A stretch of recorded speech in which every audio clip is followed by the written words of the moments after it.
Conjugal power play, Melvin Matibag. Wife could be liable for graft in WESM takeover. By P7000 worth company, Nograles. Source, Politico, politico.com.ph. January 27, 2020. Congressman Coco Nograles believes that the people behind the takeover of the wholesale electricity spot market, WESM, by a P7000 capitalized company could be liable for graft.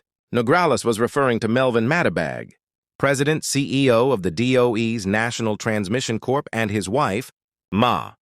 Renee Ann Lourdes Zay Garcia Matibag, an original incorporator of Independent Electric Market, operator of the Philippines.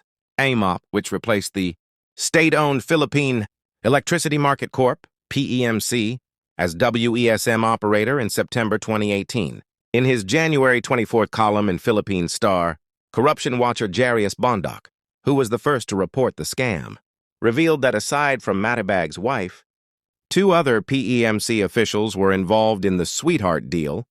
PEMC President Oscar Ala, who not only signed the operating agreement between PMEC and EMOP, but is also an incorporator of IEOMP, and PEMC Director Ralph Tan, who not only witnessed the signing of the agreement, but is also an incorporator of EMOP.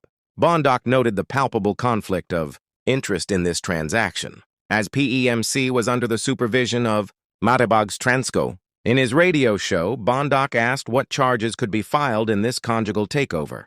Nograles replied, "It could be for graft. If it's not graft, then what is it?" Nograles has called for a deeper House probe into the WESM takeover, which has allowed Matibag wife's firm to collect more than P100 million per month in the last 16 months. Nograles said IEMOP's takeover was illegal because as a non-profit private corporation, its takeover of WESM should have gone through competitive bidding.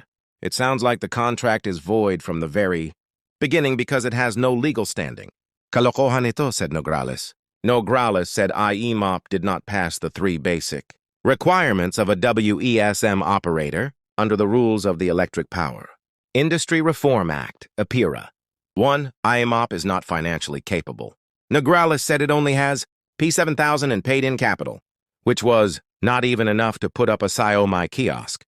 2. IEMOP is not technically capable. Nograles said its P7000 capital was not enough to buy a decent, used laptop or cheap smartphone.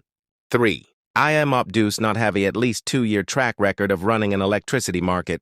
Nograles said IEMOP took over WESM just 4 months after it was formed in May 2018. Worse, Nograles said IEMOP did not get approval from the Energy Regulatory Commission to collect 86 centavos per kilowatt-hour of power sold in WESM.